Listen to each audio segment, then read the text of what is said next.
നമസ്കാരം. നമ്മുടെ ഇന്നത്തെ വീഡിയോ ബഡ്ജികളെ എങ്ങനെ ബ്രീഡ് ചെയ്യാം എന്നുള്ളൊരു വീഡിയോ ആണ്. ബഡ്ജികളിൽ ചിലരെങ്കിലും നമ്മൾ നാട്ടിൽ ലവ് ബേർഡ്സ് എന്ന് വിളിക്കാറുണ്ട്. ലവ് ബേർഡ്സ് എന്ന് പറയുന്ന സത്യത്തിൽ വേറെ കിളിയാണ്. ഇതിനെ ബഡ്ജിലഗാർ അല്ലെങ്കിൽ ബഡ്ജി എന്നാണ് വിളിക്കുന്നത്. ഒരു ഓസ്ട്രേലിയൻ നേറ്റീവ് ആയിട്ടുള്ള ബേർഡാണിത്. ഏതായാലും ഇതെങ്ങനെയാണ് ബ്രീഡ് ചെയ്യുന്നത് നമുക്ക് നോക്കാം. ആദ്യമായി തന്നെ ഇതിൻ്റെ ഒരു മെയിൽ ഫീമെയിൽ ഐഡൻറ്റിഫിക്കേഷൻ നടത്തണം. മെയിലും ഫീമെയിലും കണ്ടാൽ പെട്ടെന്ന് തിരിച്ചറിയാനായിട്ട് സാധിക്കും. മെയിലിൻ്റെ ചുണ്ടിന് മുകളിൽ സെറ എന്ന് പറയുന്ന ഭാഗമുണ്ട്. അതിൽ നല്ല ബ്ലൂ കളറായിരിക്കും മെയിലാണെന്നുണ്ടെങ്കിൽ. ഫീമെയിൽ ആണെങ്കിൽ ഒരു ബ്രൗൺ ക്രസ്റ്റഡ് കളറിലേക്ക് വരും. അത് വളരെ സിമ്പിളായിട്ട് നമുക്കിത് കണ്ടുപിടിക്കാം. വളരെ ചെറുപ്പത്തിൽ നമുക്ക് അത് കണ്ടുപിടിക്കാനായിട്ട് എളുപ്പമല്ല.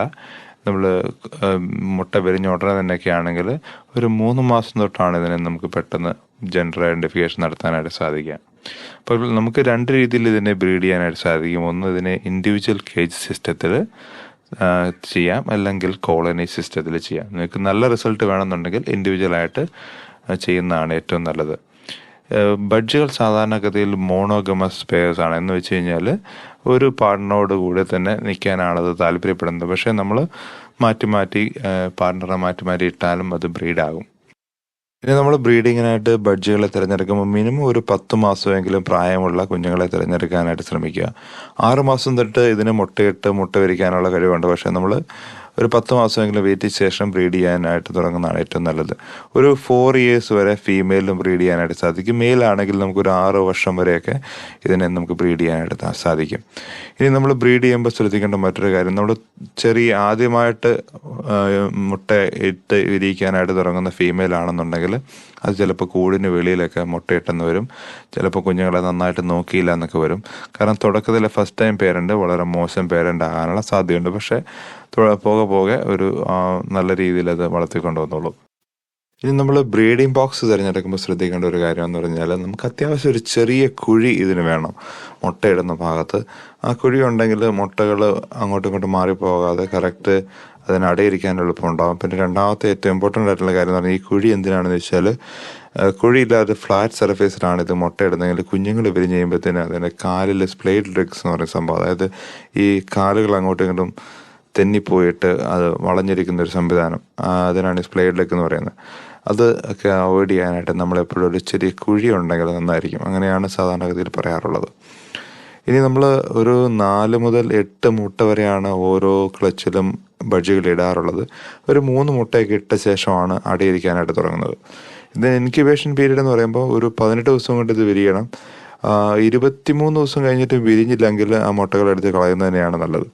ചിലപ്പോൾ അൺഫെർട്ടിലൈസ്ഡ് ആയിട്ടുള്ള എഗ്ഗിന് മുകളിൽ ഫീമെയിൽ ഒത്തിരി നാളിങ്ങനെ ചുമ്മാ മുട്ടയിട്ട് അതിൻ്റെ മുകളിൽ അടയിരുന്നുകൊണ്ടേയിരിക്കും. ഇനി നമ്മൾ അറിയാണ്ട് 2 ഫീമെയിലാണ് ഇട്ടിരിക്കുന്നെങ്കിലും നമുക്ക് ബ്രീഡിംഗ് ബോക്സ് കൊടുത്തിട്ടുണ്ടെങ്കിൽ അത് രണ്ട് കിളികളും പോയി മുട്ടയിട്ട് അടയിരുത്തുകൊണ്ടേയിരിക്കും. അതുകൊണ്ട് മെയിലും ഫീമെയിലുമാണ് നമ്മുടെ കൂട്ടിൽ നിന്ന് നമ്മൾ ഉറപ്പ് വരുത്തിയ ശേഷം നമ്മൾ ബ്രീഡിംഗ് ബോക്സ് പ്രൊവൈഡ് ചെയ്താൽ മതി. ഇനി ബഡ്ജികൾക്ക് കൊടുക്കേണ്ട ഭക്ഷണ രീതികൾ എന്ന് പറയുന്നത്, ഇത് കൂടുതലായിട്ടും ഒരു 60% തിനയെ ആശ്രയിച്ചാണ് ജീവിക്കുന്നത്. കൂടുതലും തിനയാണ് ഇതിൻ്റെ മെയിനായിട്ടുള്ള ഭക്ഷണം.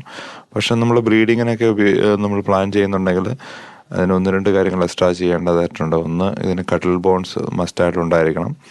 രണ്ടാമത്തെ കാര്യം, ഇതിന് നല്ലപോലെ ഗ്രീൻ വെജിറ്റബിൾസും, അതായത് കൂടുതലായിട്ട് ബ്രോക്കോളി, സ്പിനാച്ച് അങ്ങനെയുള്ള സാധനങ്ങൾ ഒത്തിരി ഇഷ്ടമാണ്. ആപ്പിളൊക്കെ നമ്മൾ ഗ്രേറ്റ് ചെയ്ത് കൊടുത്താൽ, അല്ലെങ്കിൽ ക്യാരറ്റൊക്കെ ഗ്രേറ്റ് ചെയ്ത് കൊടുത്താൽ ഇത് നന്നായിട്ട് കഴിക്കും. പിന്നെ കുഞ്ഞ് വിരിഞ്ഞ് കഴിഞ്ഞാൽ നമ്മൾ സോഫ്റ്റ് ഫുഡ് കൊടുത്തിരിക്കണം. എഗ് ഫുഡാണ് ഏറ്റവും നല്ലത്. ഞാനിതുപോലെ പ്രീമെയ്ഡ് എഗ് ഫുഡ് വാങ്ങിച്ചിട്ടാണ് നമ്മൾ കൊടുക്കുന്നത്. ഇനി നമ്മൾ കോളനി സിസ്റ്റത്തിലാണ് ഇതിനെ ബ്രീഡ് ചെയ്യുന്നതെങ്കിൽ കുറച്ച് കാര്യങ്ങൾ നമ്മൾ ശ്രദ്ധിക്കേണ്ടതായിട്ടുണ്ട്. അപ്പോൾ അതിൻ്റെ അകത്ത് ഒന്നാമത്തെ കാര്യം എന്ന് പറയുന്നത്, ഒരു ഫീമെയിൽ ഡോമിനൻ്റ് ആണെന്നുണ്ടെങ്കിൽ ആ ഫീമെയിൽ മറ്റ് കിളികളുടെയൊക്കെ കൂടുകളിൽ പോയിട്ട് എല്ലാ മുട്ടകളൊക്കെ കുത്തിപ്പൊട്ടിക്കുകയും കുഞ്ഞുങ്ങളൊക്കെ വലിച്ചു പുറത്തിടുകയൊക്കെ ചെയ്യും. അപ്പോൾ നമ്മൾ അതൊക്കെ പ്രിവെൻറ്റ് ചെയ്യാനായിട്ട് 1-2 കാര്യങ്ങൾ ശ്രദ്ധിക്കേണ്ടതായിട്ടുണ്ട്. ഒന്നാമത്തെ കാര്യം, നമ്മൾ ബ്രീഡിംഗ് ബോക്സുകൾ വെക്കുമ്പോൾ എത്രത്തോളം പെയറുകളുണ്ടോ അത്രത്തോളം മാത്രം ബ്രീഡിംഗ് ബോക്സ് വെച്ചാൽ പോരാ. നമ്മളൊരു 10 പേരിനെയാണ് ഒരു ഹോൾഡിനകത്ത് ഇടണമെങ്കിൽ നമ്മളൊരു 15 ബ്രീഡിംഗ് ബോക്സ് എങ്കിലും വെക്കുന്നത് നന്നായിരിക്കും. അറ്റ്ലീസ്റ്റ് ഒരു 3-4 ബ്രീഡിംഗ് ബോക്സുകൾ എക്സ്ട്രാ വെക്കണം. ബ്രീഡിംഗ് ബോക്സുകളെല്ലാം തന്നെ ഒരേ ഹൈറ്റിലായിരിക്കണം, ഒരേ ടൈപ്പും ആയിരിക്കണം. അതായത് നമ്മൾ ഇതിന് ഹൈറാർക്കി ഉണ്ടാകാത്ത രീതിയിൽ വേണം ചെയ്യാനായിട്ട്. അതായത് നമ്മൾ പല ഹൈറ്റിലും പല രീതിയിലുള്ള ബ്രീഡിംഗ് ബോക്സുകൾ വെച്ച് കഴിഞ്ഞാൽ കൂടുതൽ കോംപ്ലിക്കേഷൻ ഉണ്ടാകും. അതുകൊണ്ട് എപ്പോഴും ഒരേ ടൈപ്പുള്ള ബ്രീഡിംഗ് ബോക്സുകൾ ഒരേ ഹൈറ്റിൽ തന്നെ വെക്കാനായിട്ട് ശ്രമിക്കുക. പിന്നെ നമ്മൾ ബോണ്ട് ചെയ്യുമ്പോഴത്തേനും പുറത്ത് ഒരു ഇൻഡിവിജ്വൽ കേജുകളിലിട്ട് ഇതിനെ പേരിനെ ബോണ്ട് ചെയ്ത ശേഷം നമ്മൾ ഇതിലേക്ക് ഇടാനായിട്ട് തുടങ്ങുക. അല്ലാതെ നമ്മൾ ഒരു കോളനി സിസ്റ്റത്തിൽ കടന്ന് കിളികളെല്ലാം കൂടെ ബോണ്ടായി പിന്നെ നമ്മൾ മുട്ടയിടാനായിട്ട് തുടങ്ങി കഴിഞ്ഞാൽ കൂടുതൽ കോംപ്ലിക്കേഷൻ ഉണ്ടാകും. അതുകൊണ്ട് നമ്മൾ ബോണ്ടഡ് ആയിട്ടുള്ള പേഴ്സിനെ മാത്രം ഏവിയറിലേക്ക് ഇടുന്നതാണ് ഏറ്റവും ബെസ്റ്റ്. ഇപ്പോൾ ഏവിയറിയിലാണെങ്കിൽ നമുക്ക് ഒരു ഗുണം എന്ന് പറയുന്നത് മിനിമൽ മെയിൻ്റനൻസേ ഉള്ളൂ. നമുക്ക് ഇങ്ങനെ ഇൻഡിവിജ്വലായിട്ട് നോക്കുന്ന ഒരു പ്രശ്നം വരത്തില്ല. പക്ഷേ നമ്മൾ കുഞ്ഞുങ്ങൾ ഒത്തിരി മിസ്സായി പോകാനുള്ള സാധ്യത ഏവിയറിയിലുണ്ട്. അത് നമ്മൾ ഏതാണ് വേണ്ടതെന്ന് നമ്മൾ ആക്റ്റീവായിട്ടൊക്കെ ഉള്ള ബ്രീഡ് ചെയ്യാന്നാണെങ്കിൽ എപ്പോഴും ഇൻഡിവിജ്വൽ സിസ്റ്റത്തിൽ ബ്രീഡ് ചെയ്യുകയാണ് ഏറ്റവും നല്ലത്. കാരണം ബഡ്ജികളൊരു നല്ല കോളനി ബ്രീഡേഴ്സ് ആണെന്ന് ഞാൻ പറയില്ല. കാരണം വളരെ മോശമായിട്ട് ഒത്തിരി കുഞ്ഞുങ്ങൾ നഷ്ടപ്പെട്ടു പോകാനുള്ള സാധ്യത കൂടുതലാണ്. പിന്നെ കണ്ടിന്യൂസ് ആയിട്ട് ഇത് ബ്രീഡ് ആയിക്കൊണ്ടേയിരിക്കും. അതുകൊണ്ട് അതിൻ്റെ ഹെൽത്തും കാര്യങ്ങളൊക്കെ നോക്കാനും നമുക്ക് ബുദ്ധിമുട്ടായിരിക്കും. അതുകൊണ്ട് എപ്പോഴും ഇൻഡിവിജ്വലായിട്ട് തന്നെ ബ്രീഡ് ചെയ്യാനായിട്ട് ശ്രമിക്കുക സാധിക്കുന്നവർ. പക്ഷേ നമുക്ക് സമയമൊന്നും ഇല്ലെങ്കിൽ കോളനി സിസ്റ്റത്തിലേക്ക് പോവുക. ബഡ്ജികളെ നമുക്ക് ടൈം ചെയ്തൊക്കെ വളർത്താനായിട്ട് സാധിക്കും. പക്ഷേ ബഡ്ജികളുടെ ഒരു പ്രശ്നം അതിൻ്റെ ഗട്ട് വളരെ ലെസ് പവർഫുൾ ആയതുകൊണ്ട് ഒരു 10 minutes ഒക്കെ അവർ കണ്ടിന്യൂസ് ആയിട്ട് അപ്പിയിട്ടുകൊണ്ടേയിരിക്കും. അതുകൊണ്ട് നമ്മൾ നല്ല ഒരു പെറ്റായിട്ട് നമുക്ക് വീട്ടിനകത്തൊന്നും വളർത്താൻ പറ്റത്തില്ല. കാരണം എപ്പോഴും അപ്പിയൊക്കെ ഇട്ടുകൊണ്ടിരിക്കുന്നതുകൊണ്ട് അതൊരു ബുദ്ധിമുട്ടാകും. അതായത് ഇതൊക്കെയാണ് കൂടുതലായിട്ടും ബഡ്ജികളെ ബ്രീഡിങ്ങിന് വേണ്ടിയിട്ട് പറയാനുള്ള കാര്യങ്ങൾ. അപ്പോൾ thank you for your time. By.